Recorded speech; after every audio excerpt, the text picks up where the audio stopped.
এই উম্মতের নারীরা বেশিরভাগ জাহান্নামে যাবে।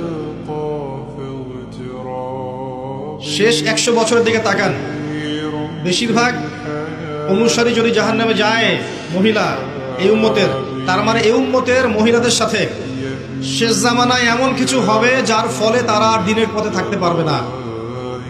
শেষ জামানায় এমন কিছু ওদের সাথে হবে যার ফলে ওরা তাওহীদ, দিনের জ্ঞান অর্জন, সুন্নত, পর্দা, হালাল এই বিষয়গুলো মেনে চলতে পারবে না, প্রতিবন্ধকতার শিকার হবে।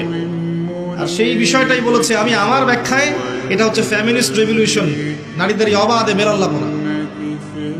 এটা আজকে থেকে 100 বছর আগে ছিল না, আজকে থেকে 100-200 বছর আগের দিকে তাকিয়ে দেখেন, এরকম পশ্চিমা ধাঁচে সারা বিশ্বে মুসলিম কান্ট্রিগুলোতে মেয়েরা এইভাবে ঘুরে বেড়ায়নি।